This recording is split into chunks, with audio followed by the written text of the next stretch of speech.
On est Daf P et Amoud Aleph. Donc on vient de voir que la Gemara a dit que Kimle ou les Rabanan, que des Chamisha Beshita lo Yan Kemeadade. Que quand il y a 5 sortes de Zera dans 6 Tfachim sur 6 Tfachim, et ben il n'y a pas de problème de Yenika de l'un dans l'autre. La Gemara elle demande au Minalan de Kimle ou les Rabanan Miltaï. Et d'où on sait que ce que Chachamim ils ont mesuré c'est vrai. Parce qu'on apprend en fait qu'il y a écrit Lotasig Gvul Recha Shagavlu Rishonim. Ne soit pas Masig Gvul Recha, que les Rishonim ils ont été. Donc ne va pas plus loin que la frontière que ce qui t'ont mis les Rishonim. C'est quoi Gvul chez Gavlu Rishonim Lotasig. Le Gvul qu'ils ont été Govel les Rishonim, et ben eux il faut pas le dépasser. Ça veut dire quoi? C'est-à-dire que ne plante pas des plantes à côté du champ de ton ami. Parce qu'après, à cause de ça, les Ezraïm, ils vont abîmer le champ de l'autre. Et donc, il faut s'éloigner. Et c'est quoi Gavlou Rishonim? C'est quoi Maïn Gavlou Rishonim? C'est qui ces gens-là qui savaient mesurer à quelle mesure il y a le shiur de Yanika? Alors, je vais la Rabbi Yonatan, dire-t-il parce que c'est écrit Ele Bnei Seir Achori Yoshve Haaretz. C'est qui? C'est les Bnei Seir, les Chori, ceux qui habitaient dans la terre. La Gemara demande à tout Kule Alma Yoshve Rakianin, ou quoi, tout le monde habite dans le ciel, eux ils habitaient dans la terre. Non, et là, Shayubekin, Beishua, Shaleretz. Eux, ils étaient spécialistes dans la terre. Shayomrim, Melo Kaneze, les Haïts. Ils disaient cette partie-là du terrain, il faut l'utiliser pour planter des olives. Melo Kaneze, les Kfanim. Cette partie-là, il faut l'utiliser pour planter des vignes. Ou Melo Kaneze, les Ténim. Cette partie-là pour planter des figuiers. Et comment ils faisaient ça? Chori. Alors, le passage qu'ils appellent Chori, c'est Merichem et Haaretz. Ils sentaient la terre et grâce à ça, ils savaient à quoi ça servait. C'est quoi Chivi? Marapapa, Shayutamin et Haaretz qui Chivien. Ils goûtaient la terre, comme les serpents ils mangent de la poussière, eux aussi ils goûtaient la terre pour savoir qu'est-ce qu'il fallait planter dans cette terre-là. Donc eux ils étaient spécialistes de la terre, et c'est de là que Chachamim ils ont appris aussi de eux, ils ont appris le shiur de Yenika, que le shiur de Yenika c'est 1,5 tefar donc chaque plante, et donc il faut séparer deux plantes de 3 tefachim. Une autre explication dans Chori, Chori Shenasu Bnei Chori Nirsem, ils ont perdu leur Nechassim parce que les Bnei Esav ils sont venus et ils les ont renvoyés de leur terrain. Amarabiasi Aruga Tocha Shisha Chut Migvulea. Il dit, quand on a dit qu'on peut mettre 5 graines, donc dans 6 tfachim sur 6 tfachim, la Aruga c'est sans le gvul. Pourquoi? Parce que quand on plante quelque chose, il faut laisser un tefar à côté, où la personne elle peut marcher, et quand elle va pouvoir marcher à côté, comme ça elle pourra arroser les plantes qui sont là. Donc on aurait pu penser que quand on a dit 6 sur 6, c'est pas qu'on va planter complètement à l'extrémité les plantes, parce qu'il faut un tefar. Il faut donc laisser un tefar de chaque côté. Donc en fait c'est comme si on plante les plantes à 4, à chacune 4 sur 4. Donc en fait c'est comme si on a une aruga de 4 sur 4, on a un tefar tout autour pour pouvoir arroser, et dedans on plante à l'extrémité des 4 sur 4, on plante toutes les plantes, et comme ça on n'aura pas de problème. Et les fisées, ça serait quoi? Ça serait que le shiur de Yenika, c'est pas 1,5 tefar, mais c'est un tefar. Que chaque plante, que l'espace qu'il y aura entre la plante du milieu et la plante qui est sur le côté, ça va être de 2 tefars, donc chaque shiur de Yenika c'est un tefar. Alors voici dit non, c'est pas comme ça. La roua qu'on a dit quand elle fait 6 sur 6, c'est sans le gvul, sans la partie qui est tout autour, parce que c'est vrai qu'il faut rajouter en plus de ça un tefar tout autour pour pouvoir arroser, mais la plante, on la pousse complètement sur le côté des 6 tfachim, on la met complètement sur le côté des 6 tfachim, et donc comme ça, entre les deux plantes, on aura 3 tfachim. Tanya Nemiachi, une braïta aussi qui dit comme ça, Aruga Tocha Shisha. Gvulea Bekama, maintenant c'est quelle taille ce gvul? Keditnan Rabiuda Omer, Rabiuda dit, c'est Rochav Kimlo Rochav par sa. La taille d'un pied, c'est quoi? C'est un régel. La largeur d'un pied, c'est un tefar. Amar Bizra Veitemar Vichanina Bar Papa, Maïtamed Rabiuda, d'où il apprend dire-t-il parce que c'est écrit Veishkita Beraglecha Kegan Ayarak. Ma regel tefar, Af Gvul Nami tefar. De la même manière que le régal c'est un tefar, alors le gvul aussi, puisqu'il y a écrit raglecha là-bas, alors le gvul aussi c'est un tefar, donc il faut laisser un tefar pour arroser, mais malgré tout, quand on a parlé de la ruga de 6 sur 6, c'est sans le gvul. Amarav, aruga bechur bashanin. Rav dit que la ruga qu'on a parlé dans la Mishnah, la ruga il faut qu'elle soit seule. Il ne faut pas qu'il y ait d'autres arugas à côté. Pourquoi? Parce que s'il y a une autre aruga à côté, on voit dans les seins de Rashi par exemple, il y a plusieurs arugotes comme ça à côté, l'une de l'autre. Alors dans notre aruga à nous, où on mettait complètement de chaque côté des graines, Alors après, la harouga d'à côté, elle va être éloignée de uniquement 2 tfachim de la graine qui vient juste après. Et donc là, il y aura un problème de kilaim, puisqu'on a dit que les deux plantes, elles doivent être séparées normalement de 3 tfachim. Pourquoi? Parce que quand on a une harouga, on a dit on laisse un tefach autour pour pouvoir arroser. Dans l'autre harouga aussi, on va laisser un tefach autour pour pouvoir arroser. Donc en tout, il y aura uniquement 2 tfachim d'écart entre les deux. Il n'y aura pas plus que 2, donc ça ne va pas suffire. Donc c'est pour ça que Ravi dit, harouga, on parle d'une harouga bechor bashanin. On parle qu'elle est seule, et donc c'est pour ça qu'il n'y a pas ce problème-là. La Gemara demande, Veika mekom kranot. Ah, pourtant, je peux te trouver un cas où bien qu'il y a plusieurs harougotes, une à côté de l'autre, et ben malgré tout, je vais pouvoir mettre 5 dans chaque harouga. C'est quoi le cas? C'est le dessin de Rashi avec les 9 carrés. Qu'en fait, chaque harouga, si par exemple un je vais mettre sur un côté complètement, alors l'autre après je vais monter, etc., comme on voit sur le dessin. Et aussi Rashi précise qu'entre la dernière, la harouga la plus basse donc d'un carré et celle d'en haut du carré qui est juste en dessous, et ben il faut qu'il y ait un téphar. Comme ça on a un téphar entre les deux harougotes, plus les 2 téphars, donc un téphar entre les 2 zéras, plus les 2 téphars qui entre les deux harougotes, en tout ça va faire 3 téphars. Et donc ça c'est la question de la Gemara sur Rav. Pourquoi toi Rav tu me parles d'un cas où c'est une harouga qui est toute seule? Parle-moi d'un cas où il y a plusieurs harougotes ensemble. Et voilà, même s'il y a plusieurs harougotes ensemble, j'arrive à trouver une solution il n'y aura pas de kilaïm. Amre berav, mishmederav, bememalet akranot. Non, Rav il voulait parler d'un cas où il a mis les cranotes, il les a complètement remplis, et pas comme le cas où il a juste mis un petit peu dans chaque coin, mais qu'il a complètement rempli, comme le dessin qu'il y a dans Rashi à la fin, où il y a complètement 2 lignes, donc de zéra de chaque côté. Et donc puisqu'il y a 2 lignes de zéra, alors juste à côté on pourra mettre aucun zéra, et donc c'est pour ça qu'on est obligé de parler d'une harouga qui est seule, parce qu'à côté on peut pas mettre une autre harouga, sinon il y aura un problème de kilaim. La Gemara demande Velizra me'avrai velo limale megavai. La Gemara demande ok, mais pourquoi Rav il m'explique dans un cas pareil? Dis, parle-moi de ce cas-là, et c'est bon, j'ai pas de problème. Parle-moi du dessin de Rashi où je peux mettre plusieurs à côté. Et pourquoi il veut me parler de ce cas où il remplit complètement tout le côté, et comme il remplit tout le côté, alors il peut pas mettre d'autre harouga à côté? La Gemara répond Xera shemayimalet akranot. Même ce cas-là, c'est interdit de faire à côté, de peur le cas juste après. C'est-à-dire que même quand il ne met pas complètement sur le côté de la harouga, il ne remplit pas complètement le côté de la harouga, mais il y a une xéra de peur qu'il remplisse tout le côté de la harouga, et après il va mettre aussi une autre harouga à côté, il va remplir tout le côté de la harouga, et là il y aura un problème de kilaim. Donc c'est pour ça que même ce cas-là où l'Ichora, il n'y a aucun problème de kilaim, puisque chaque harouga est séparé de 3 téphars, chaque graine est séparée de 3 téphars, mais malgré tout il y a un problème de peur qu'il remplisse complètement le côté, et donc là après il n'y aura plus de séparation de 3 téphars, mais de 2 téphars uniquement. La Gemara demande. La Gemara en fait elle comprend même pas pourquoi il y aurait un problème, même s'il remplit complètement tout le côté avec des graines, même si l'autre côté aussi remplit complètement avec des graines. Mais ça ne devrait pas être problématique parce qu'on reconnaît chaque harouga bifneatzma, chaque ligne de plantation, on la reconnaît bifneatzma, et ça il n'y a pas de problème. Pourquoi? Veloye, la rochetor, ça devrait être comme un rochetor yarak. Milotnan, c'est quoi un rochetor? Il y a une Mishnah qui dit Aya rochetor, yarak nirna setor sade acher. Si on a un champ, et le champ à la fin il finit en triangle, et donc le bout de ce champ-là, il rentre dans un autre champ, qui est d'une autre sorte, donc un autre yerek, et bien malgré tout c'est moutar, il n'y a pas de problème de kilaïm.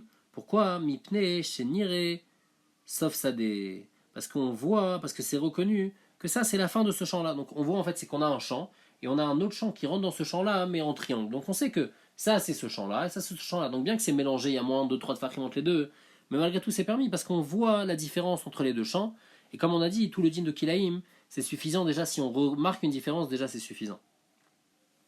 Et donc quoi? Et donc ici aussi chez nous, même si il a rempli complètement un côté, et dans la harouga juste à côté, il remplit aussi complètement le côté, bien qu'il n'y a que 2 téphars, mais on reconnaît que c'est 2 harougas différentes, donc ça devrait être permis.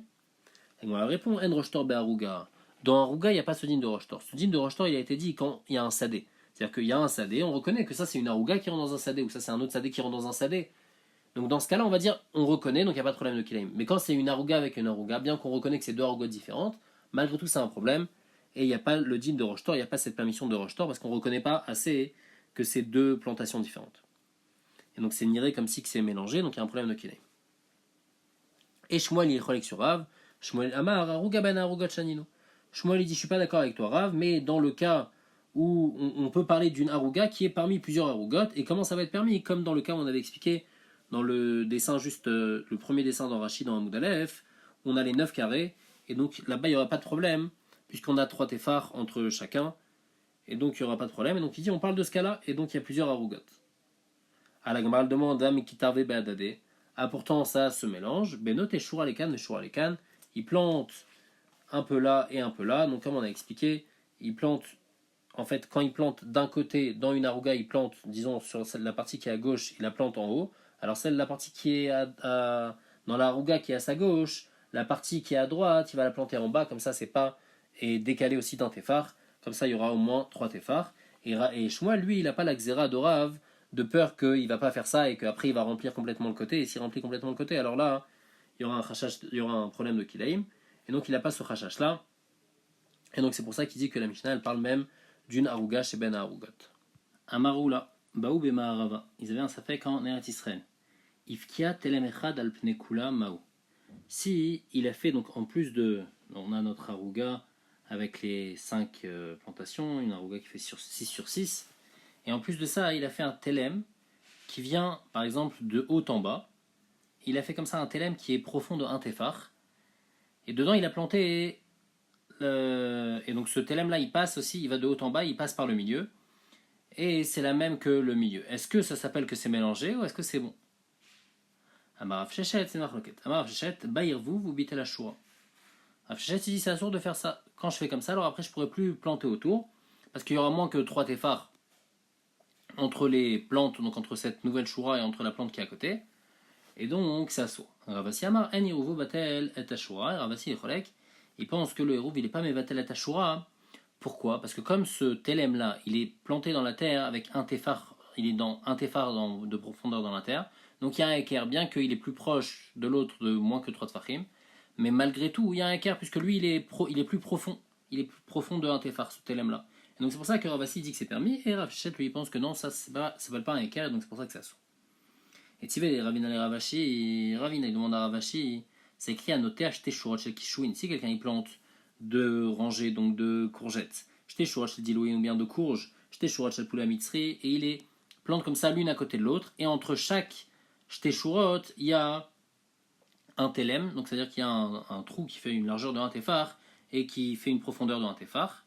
Mouta, bien que maintenant le Poula Mitzri il est proche du Dilouin, mais comme il y a ce telem au milieu, bien qu'il y a moins que 3 tefachim entre les deux, comme il y a ce telem au milieu qui fait un téphar de profondeur et un téphar de largeur, alors c'est considéré comme si c'est séparé, il y a un écart.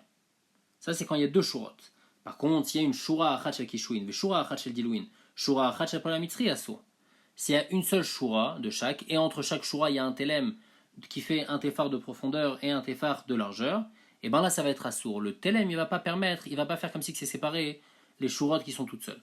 Et donc ici aussi chez nous, ça devrait être la même chose. Ici, on a une aruga qui est en plein milieu. C'est une seule shura qui est dans un telem. Normalement, quand c'est une seule shura qui est dans un telem, ça s'appelle pas un équerre selon la braïta qu'on vient de voir. Donc comment Ravasi il a pu permettre et dire que c'est lui un équerre ce telem qui fait un téphar de largeur et un téphar de profondeur? La réponse, ici c'est différent parce que tous les légumes qu'on a parlé, on a parlé donc de la courgette, de la courge et du pola mitzri, et bien tous ces légumes là, ils ont des feuilles qui vont de partout. Donc là, le telem il va pas marcher parce que même s'il y a le telem, mais après les feuilles elles vont se mélanger et donc il va avoir un mélange, donc ça va ressembler à que c'est tout mélangé, ça va avoir l'air que tout est mélangé. Donc c'est pour ça que c'est assourd. Mais d'autres minezraïm qui n'ont pas des feuilles qui s'étendent, le telem il est oui mechalek. Et donc c'est pour ça que Ravasi il a dit que c'était permis, si on a un telem en plein milieu de notre aruga, que ça va être permis, puisqu'il y a ce telem qui fait un téphar de largeur et un téphar d'épaisseur. Amar Kana Amar Rabbi Yochanan, Arotse les malot kol ginato yerek. Si quelqu'un il veut remplir donc toute sa guina, c'est-à-dire toute sa aruga de shisha al shisha, et ben il veut la remplir entièrement, et pas comme on avait dit avant qu'il met juste un point au milieu. Qu'est-ce qu'il va faire? Ose aruga shisha al shisha veo gelba chamisha. Donc il prend une aruga de 6 sur 6. Au milieu de la aruga, il fait un cercle de 5 tfachim de diamètre, et dedans il met une espèce. On met malek ranotea kol mashirtse. Et maintenant tous les côtés, ranotea ici ça veut pas dire les coins, ça veut dire les côtés. Tous les côtés il est rempli de ce qu'il veut. Donc c'est à dire qu'il va avoir un téphar sur le côté de livre, il va remplir un demi-téphar, Rashi dit, de ce qu'il veut à gauche, un demi-téphar en haut, un demi-téphar à droite et un demi-téphar en bas. Et donc grâce à ça, il va pouvoir planter 5 Minezraïm. Et Rabbi Yochanan, le chidouche de Rabbi Yochanan, c'est qu'il va avoir un équerre, bien que le rond, le cercle, il va toucher ce qui a, il va être très proche, il y aura moins que 3 tfachim, le bout du cercle avec la ligne qui est en haut, la ligne de l'autre zera qui est en haut. Malgré tout, c'est permis parce qu'il y a un équerre, parce qu'on voit que ça, ce cercle c'est un truc, et la ligne qui est en haut c'est un autre zera. Et donc puisqu'on voit ce équerre là, donc ça va être permis. Ça c'est le chidouche de Rabbi Yochanan. La Gemara demande, Vaïka de bene bene. En fait, Rabbi Yochanan il vient de dire que c'est quelqu'un qui veut remplir toute sa guina, donc en fait il fait plein de harougot de 6 sur 6, et ces harougot de 6 sur 6 il pourrait les coller, et donc on a dit il fait un téphar à chaque fois, comme on avait vu avant, qu'il faut faire un téphar entre chaque harouga pour pouvoir arroser autour. Et donc il y aura deux tfachim. La Gemara demande s'il veut remplir toute sa guina. Alors il ne pourra pas faire tout ça, parce que quand il va remplir toute sa guina, donc lui qu'est-ce qu'il va faire? Il va faire le rond, on a dit le rond de 5 sur 5. Après il va faire, par exemple, on va prendre la partie d'en haut, il va faire une barre de 1 demi-téphar. Donc après il aura un demi-téphar, après il aura un téphar, après il aura encore un téphar pour l'autre, encore un demi-téphar, comme ça il aura les 3 tfachim. Mais le problème c'est que comment Rabbi Yochanan dit à Rotsel Malot Kol Ginato, il va pas remplir toute sa guina. Amrin de Berabianai, Bemachiv Ben Abenaim. Inachilami. On parle du cas où il a laissé entre les harougot, il laisse 2 tfachim, et quand il a dit Kol Ginato, c'est l'avdafka Kol Ginato, mais c'est quand, en tous les cas, il a rempli beaucoup plus. Ravashi Amar, Ravashi Echolek, Ravashi pense. Imayuzruin Sheti, Zoran Erev. Erev Zoran Sheti. Ravashi a une autre réponse. Il dit, Bémet, on peut les coller, il n'y a même pas besoin de laisser un téphar après chaque harouga pour séparer entre plusieurs harougots de 6 sur 6. Alors comment ça va marcher? Parce que si par exemple la harouga d'en haut elle est plantée en horizontal, alors celle d'en bas il va la planter en vertical. Et donc peut-être toutes celles qui sont à côté, toujours ça va pas être le même sens. Celle d'en haut elle va être en horizontal, celle d'en bas elle va être en vertical.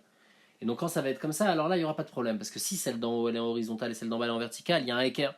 Et puisqu'il y a ce équerre là, ça va être suffisant. Et donc selon Ravashi, c'est-à-dire que vraiment il va remplir tout le champ. Il va réussir à remplir tout le champ. Et il y aura donc ce téphar là, il va quand même le remplir. Et il n'y aura pas d'espace entre les harougot. Il va remplir tout ce champ. Et bien que ça va être 2 irek qui vont être à côté l'une de l'autre, et bien malgré tout ça va pas être kilaïm parce qu'il y a un équerre, c'est en chétier, l'autre c'est en erev. Et tu vois, Ravina et Ravashi, Ravina il demande sur Ravashi, en fait Ravina il demande sur Rabbi Yochanan. On a dit que Rabbi Yochanan il a dit tu peux faire un rond et c'est bon. Ah pourtant il y a écrit Avodat Yarak Beyarak Acher Shisha al Shisha Tfachim. Donc on dit que notre Mishnah en fait, quand ça fait 6 sur 6, alors on peut mettre 5 Minezraïm dans ce truc qui fait 6 sur 6. Et la Braïta précise Veroin Otam Ketabla Merubat. Et ça c'est à condition que ça soit un carré. Donc mashma, c'est uniquement si c'est un carré, c'est permis. Mais si c'est un rond, dans le cas de Rabbi Yochanan, ça va être interdit. Ketabla ou décharé, à la vachi, en rond, assour, ça va être assour. Donc on voit que le rond, quand on fait un rond au milieu et on fait des lignes sur le côté, puisque la ligne et le rond ils sont à côté, ça s'appelle pas un équerre, pas comme Rabbi Yochanan qui avait dit que le rond et la ligne on voit que c'est un équerre. Ici on voit que non, c'est pas un équerre. La dit non. Atam, cette braïta elle parle pas du tout par rapport au din de quand on met 5 Ezraïm dans une arouga. On parle les koulé ba kula achina pour une autre kula. Les atir roshtor ayotsemena pour permettre le roshtor qui sort de cette arouga là. On avait vu que quand il y a une arouga qui sort, quand il y a une arouga donc une arouga qui remplit du même yerek, et de cette arouga sort un roshtor, c'est-à-dire sort un truc en triangle qui rentre dans un autre sadé qui est dans une autre mine de yerek. Alors là on avait dit c'était permis parce que c'est roshtor, parce qu'on voit que ça en fait c'est la partie de ce champ là, donc c'est minkar, et l'autre ça c'est l'autre champ. Donc bien que ça rentre dans l'autre champ, malgré tout c'est bon, même s'il y a moins que 3 tfachim. Ça c'est le din de roshtor. Et sur ça la braïta elle précise, tu sais quand est-ce qu'on va dire le din de roshtor? Quand la harouga elle est carrée. Si la harouga c'est un rond, et de ce rond là il y a un triangle qui sort et qui rentre dans un autre champ, là on va pas dire le din de roshtor, parce qu'on ne reconnaît pas bien, parce que c'est un rond, c'est un triangle qui sort d'un rond. Mais quand c'est un triangle qui sort d'un carré, alors là on va lui dire le din de roshtor.